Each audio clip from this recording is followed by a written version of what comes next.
राम, एक बहुत ज़्यादा दिक्कत आती है। वो आती है कि हमें मतलब आखिरी चक्कर में दिक्कत होती है। जब हम रनिंग के एंडिंग पॉइंट पे पहुंचते हैं, जब हम रनिंग के एंड पॉइंट पे पहुंचते हैं तो हमें बड़ी तकलीफ होती है। ये मेरे पास कुछ कमेंट आते हैं, आज उसी के बारे में बात करेंगे। रनिंग में किसी भी तरीके की कोई प्रॉब्लम ना फेस करनी पड़े उसके लिए ले सकते हो ये स्टेमिना बूस्टर, जिसमें बहुत सारे आयुर्वेद हैं जो स्पीड, स्टेमिना, एंड्योरेंस हर चीज़ में तुम्हारे काम करेगा। इसको लेने के लिए करना क्या है, 72 68 0 15 78 ये हमारा नंबर है। इस नंबर पे 700 रुपये का पेमेंट करके इसी नंबर पे अपनी पर्सनल डिटेल सारी हमें शेयर कर देना, जैसे कि पेमेंट का स्क्रीनशॉट, एड्रेस, एवरीथिंग, ठीक है। और अश्वगंधा, शतावर, शिलाज, इस सब कुछ मिलेगा तुम्हें इसमें। जीरो साइड इफेक्ट है और रिजल्ट 5 दिन में मिल जाएगा तुम्हें, ठीक है।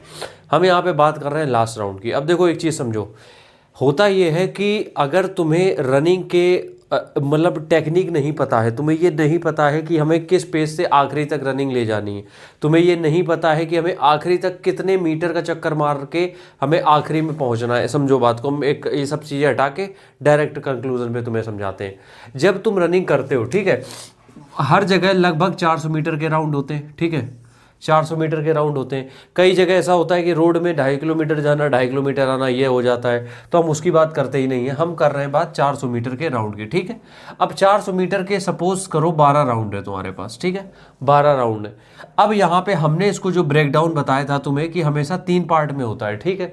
सबसे पहले दो दो जो होता है स्टार्टिंग में दो, क्योंकि हमारे अंदर नर्वसनेस ज़्यादा होती है, हम बहुत पीक पे होते हैं एंजाइटी के भी, क्योंकि बहुत चीज़ें चल रही होती है कि रनिंग करनी है। तो ये 2 चक्कर तुम्हारी उस दिल की धड़कन जो बहुत तेज हो रही है उसको कूल डाउन करने के लिए, नॉर्मल करने के लिए होता है, जिसमें कि बहुत स्पीड में नहीं होता है, नॉर्मल होता है, ठीक है। उसके बाद अगले 8 चक्कर जो होते हैं वो एक पेस पे रनिंग होती है। इसमें ना तो बहुत ज़्यादा हम बढ़ाते हैं ना बहुत कम करते हैं।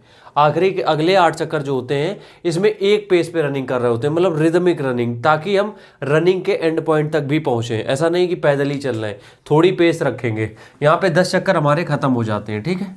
अब ये जो आखिरी 2 चक्कर बच्चे हैं इनमें गेम होता है कैसे, ये जो सेकंड लास्ट होता है, ठीक है, दूसरे चक्कर के पहले जो ये सेकंड लास्ट होता है, इसमें क्या होता है, आखिरी तक आते आते हम स्पीड अपनी बहुत कम कर लेते हैं। अब इससे फ़ायदा क्या होगा, देखो जब हम स्पीड कम करते हैं तो हमारी बॉडी में ऑक्सीजन जो आ रहा है वो अच्छी तरीके से यूटिलाइज हो जाता है, ताकि उतने ऑक्सीजन में काम चल जाए। कुल मिला के समझो, जब हम स्पीड रनिंग करते हैं बॉडी को ज़्यादा ऑक्सीजन चाहिए होता है, क्योंकि बहुत जल्दी जल्दी हार्ट पंप करता है, ठीक है। तो तुम्हें क्या करना है, आखिरी राउंड के जस्ट पहले जो राउंड है उसमें अपनी स्पीड को थोड़ा सा डिक्रीज करना है। अब ये नहीं कि पैदल ही चलने लगो, थोड़ा सा जैसे ही कम करोगे दोबारा ब्रीदिंग अच्छी होने लगेगी। उसके बाद एक लंबी सांस भरना है और जो कुछ भी है सब कुछ इकट्ठा करके आखिरी चक्कर में झोंक देना है। और यकीन मानो यही सही तरीका है पूरे 12 चक्कर मारने का या दौड़ का आखिरी चक्कर सही से करने का। सिंपल सा एक आखिरी में और चीज़ बता देते हैं कि आखिरी चक्कर के पहले वाला जो चक्कर है उसमें तुम्हें थोड़ी सी स्पीड कम करनी ही पड़ेगी। राम राम।